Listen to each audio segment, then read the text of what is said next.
And Linda, do you feel that Christmas is one of the most special seasons in the world? Oh, yes, of course, because it represents something just so meaningful to us.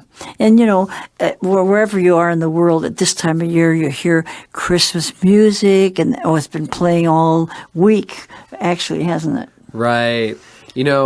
We're so used to Christmas being a certain way, especially, in North America, cold weather and all of that. So sometimes I miss a little bit of celebrating Christmas at home, but it's still nice to hear those familiar songs.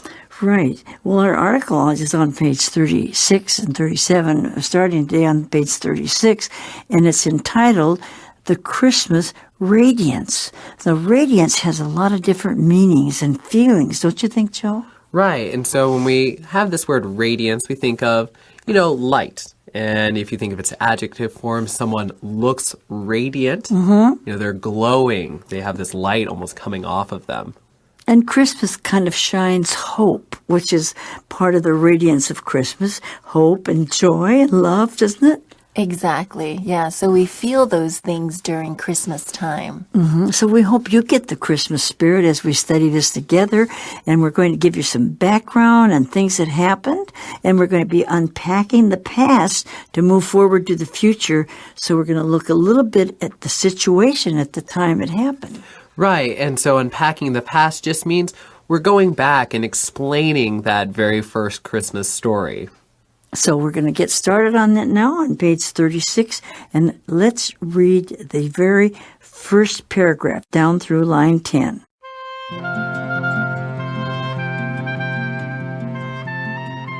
The Christmas Radiance. Unpacking the past to move forward toward the future. The Christmas story is a familiar one for most. A message of hope retold each December is often enacted through nativity scenes and recognized by a surge of fluorescent lights around town. However, for the first century audience and the very first readers of Luke's Gospel in the Bible, the Christmas story was more than a message of hope. Luke's account actually describes a reality predicated on a promise.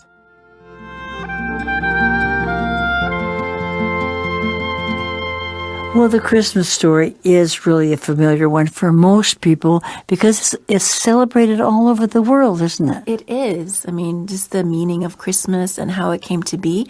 That's what people know Christmas to be. Well, it says it's a message of hope. And why does Christmas bring us hope anyway? I think this is so interesting because Christians and how they celebrate Christmas is so different, I think, now from how we usually celebrate Christmas, which is, we put up a tree. Santa Claus, put up some lights, you get some presents, milk, cookies, stockings, but for Christians that celebrate Christmas, they're remembering the birth of Jesus and all of that with that kind of message of hope. Well, in fact, usually when you celebrate Christmas in any country, you will see the nativity scene. Now, what is the nativity scene? So the nativity scene revolves around the birth of Christ, that night that Christ was born. And according to the story, according to the gospel, Jesus was born in a stable. And a manger with hay and shepherds. Right, where animals are kept. And it includes Mary and Joseph, his parents, and baby Jesus, and shepherds. And so you'll see this scene in a lot of places around Christmas time. Actually, as some listeners might know, I grew up on a farm. And my family, something that we would do, we would actually take animals to churches. And little lambs and things. Right. We would take some lambs and a couple, some sheep, couple different animals, and we would have the animals there for church nativity scenes. Oh boy, I bet the kids like that. Oh, yes, because in the States, that nativity scene, some churches will actually have people, outside of the church standing there. Someone will be playing Mary and someone will play Joseph. And we don't have, our family, we didn't have any camels. So instead of camels, we had llamas. Oh my goodness. So they'd have llamas at the nativity scene.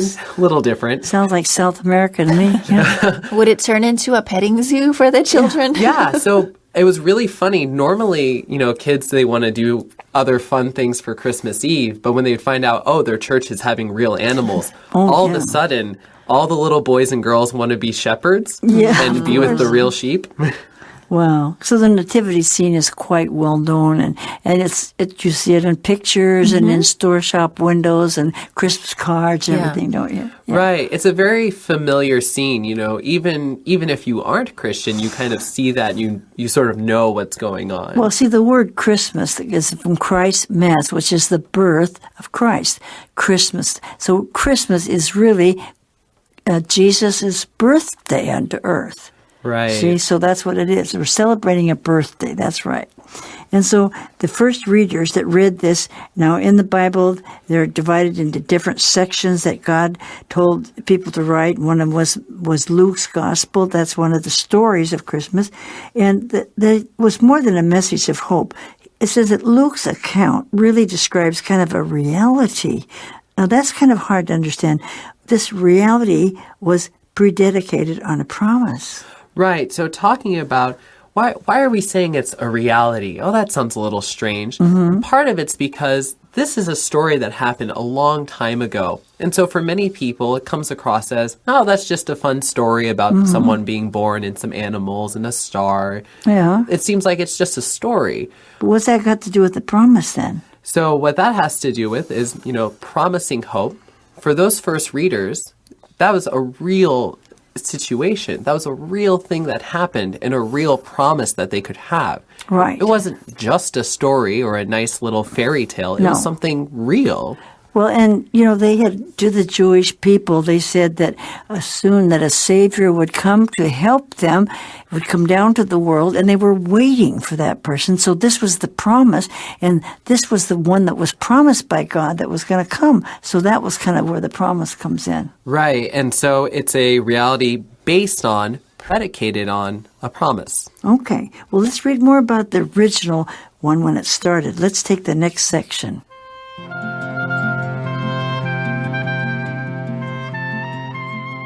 Original readers. But who were these first century readers exactly? What circumstances were they facing? And how would these situations impact their hearing of the very first Christmas story? According to some scholars, the account was written around the early to mid-60s of the first century. This was just a few years before some of Luke's original readers would go through a very trying time. In 70 AD and the days following, early Christians were hardly able to stand amid the rubble of a destroyed temple while facing utter rejection from their mother tradition, Judaism, as well as the heavy burdens imposed by the Roman Empire. Cast aside by all of the social structures of their day, these people were experiencing a profound disorientation, asking themselves, is there even a God? Are we alone in this? Is there anything to even live for anymore? Luke is writing toward this reality to encourage a displaced and devastated people who are going through dark times.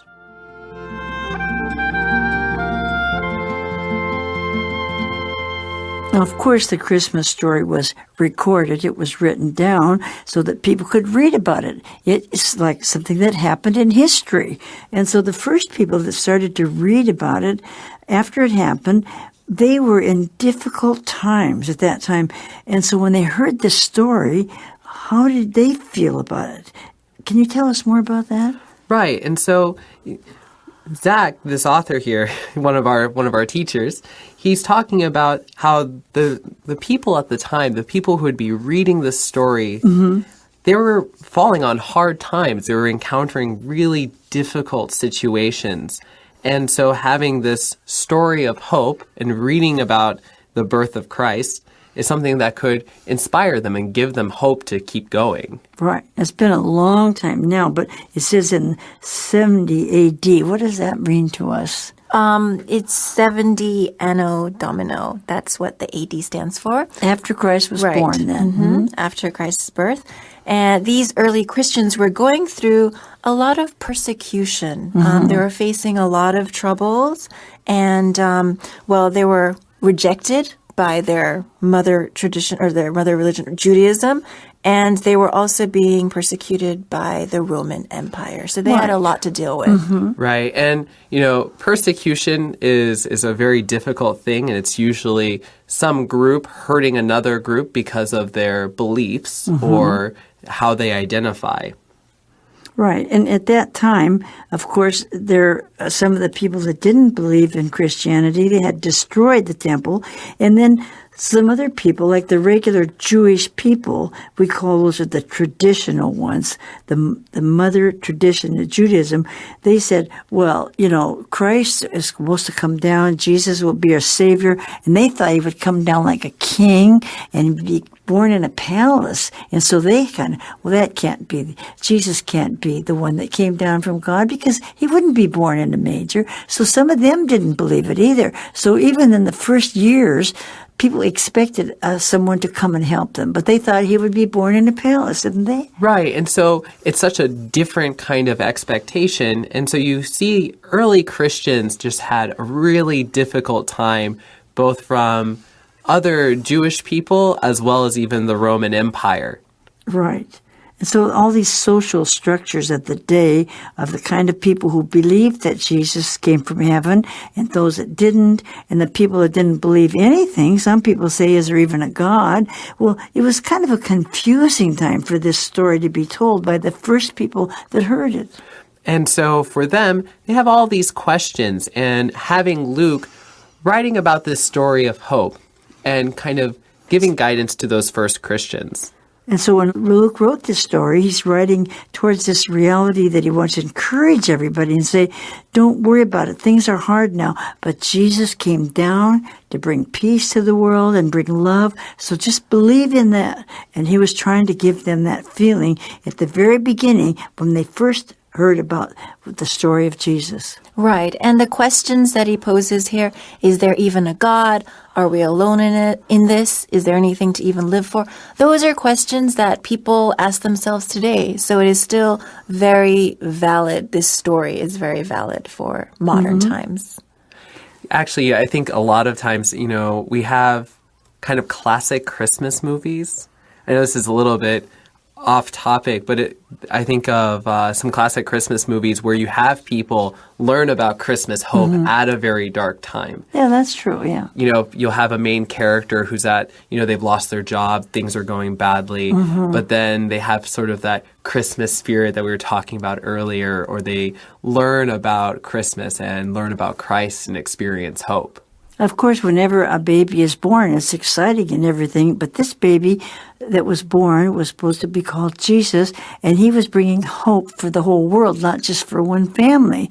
And he came down from God to tell people how they could go to heaven someday. So it was very special, not just a baby. I mean, a baby born is not going to affect the whole world like Right. that. I mean, there are babies born all the time. Yeah, and that's fun. That's exciting. But this baby was very special because he came down as a person. Now, God could have come down, like a big flashing light or something, but he wanted to come down like a man so that he could relate to us, because we don't want to talk to animals and trees and everything else. And he came down as a human being so that he could live with us and talk to us so we could understand him. And that was kind of a sacrifice to come out from heaven and come down to be a baby, wasn't it? Mm-hmm. And so, to be able to have a richer understanding, I think for a lot of our audience, if you don't really have that Western background where you understand what Christmas is, who Christ is, you'll hear the Christmas story and kind of be confused. Why? Like, what? Yeah. Why is this important? Yeah. And so I think an article like this and a conversation like this where we can really understand what is hope, understand who is Christ and why that was important is very important. It's very crucial. Well, that's true, because when Christ came, the most interesting part to me was when the angels came in the sky and they said, peace on earth, goodwill towards men. And, in those days they had no TV. Nobody knew it. And here in the sky, there were angels. And wouldn't that be surprising? And the angels came and they said, peace on earth.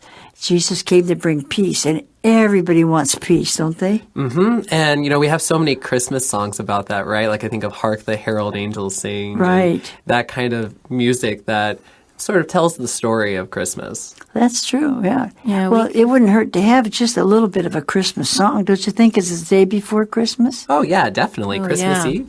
Okay. Sure. Well, they brought joy to the world. So this song, everybody seems to know that Christmas song. Joy to the world, the Lord has come from heaven. Let's hear a little bit of that song right now, Joy to the World. Joy, joy to the world. Joy, joy to the world. Joy to the world, the Lord is come. Let earth receive a King. Let every heart prepare him room. And heaven and nature sing. And heaven and nature sing. And heaven and nature sing. Joy, joy to the world. Joy to the world, the Savior reigns. Let men their songs employ. While fields and floods, rocks, hills and plains, repeat the sounding joy, repeat the sounding joy, repeat the sounding joy. Joy, joy to the world. No more blessing than sorrow grow, nor horns in fast to crown. He comes through the way, his blessings flow. Far as the curse is found, far as the curse is found, far as the curse is found. He rules the world with truth and grace, and makes the nations prove the glories of his righteousness, and wonders of his love, and wonders of his love, and wonders of his love. Can you imagine if angels came down singing joy to the world? Wow, that would be something that people couldn't even imagine. I know when it comes to angels, like having that sort of thing happen is so improbable. It's hard to imagine. Right. Well, Luke, and when he wrote about this, and we're going to find out more about that, because they had visitations by angels, and wow, we hear about angels, and we believe in angels, but I don't know if we've ever really seen one, but it would have been great to see one. Mm-hmm. Well, let's read this one about the two responses to this. Okay, are you ready to read on today? Mm-hmm. Yes.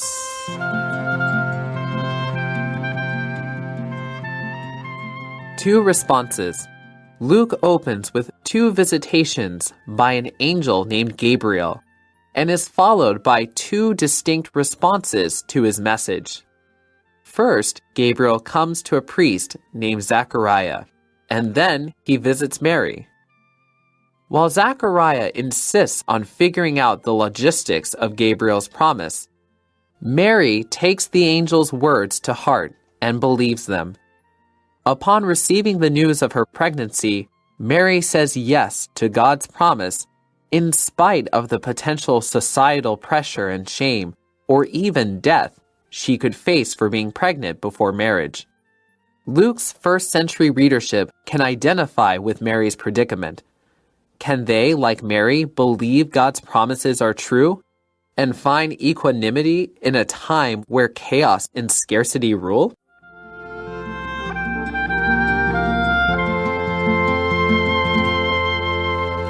Okay, now, we talk about angels and visit by angels. And when Luke was talking about this, he's talking about an angel named Gabriel that came and talked to Mary before this even happened, before Christmas happened.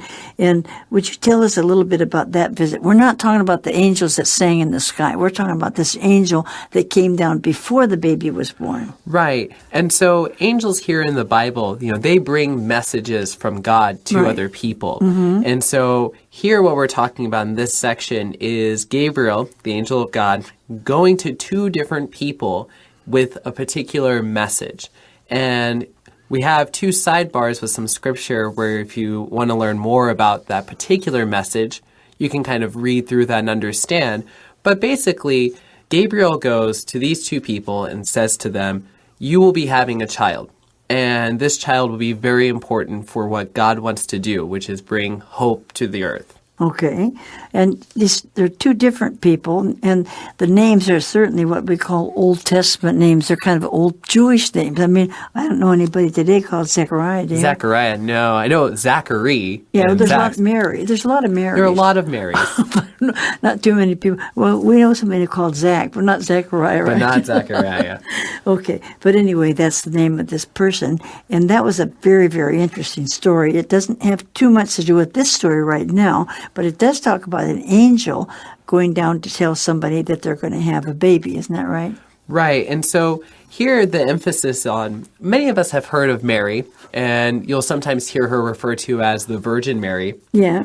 And basically what happens here, we see Mary strongly believing what the angel says. The angel says, God will do this, and Mary believes. But then Zechariah has a very different response.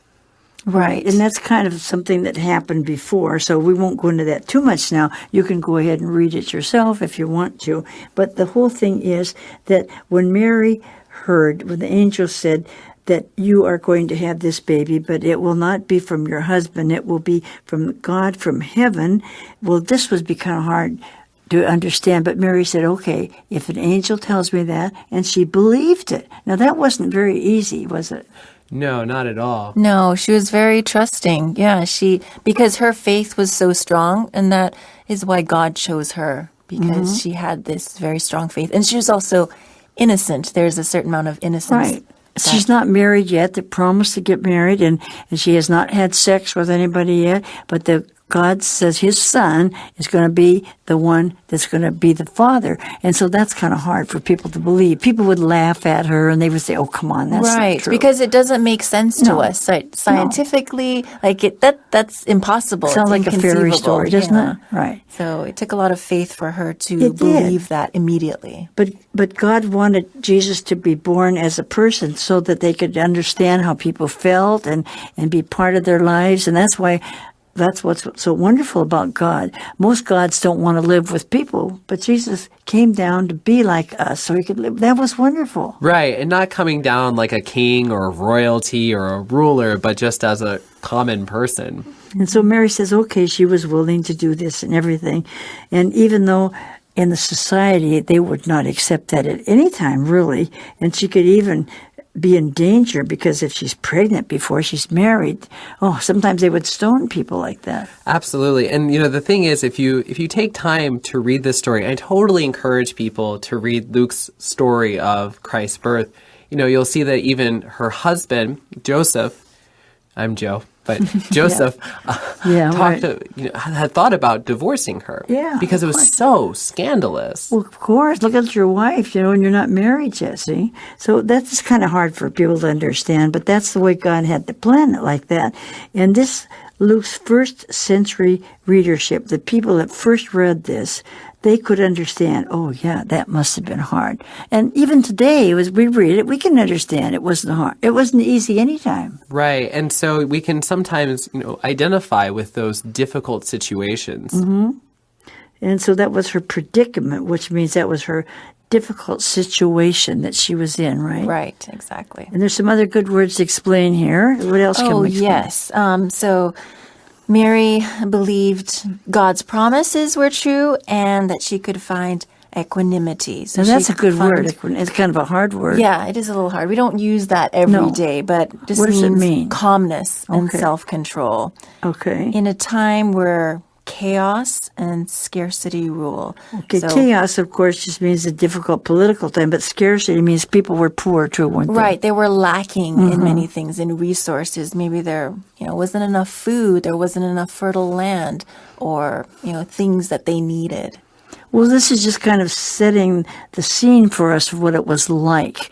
Now, this is the day before we celebrate Christmas, and so we wanted you to kind of get a little prepared for the situation at that time. I hope that gave you a little feeling of it. Right, that feeling and a little bit of context. Well, so tomorrow when you come back, we're going to hear the story again. Are you going to be ready? Oh, yes, I am prepared for Christmas. See you then, everyone. Goodbye. Bye.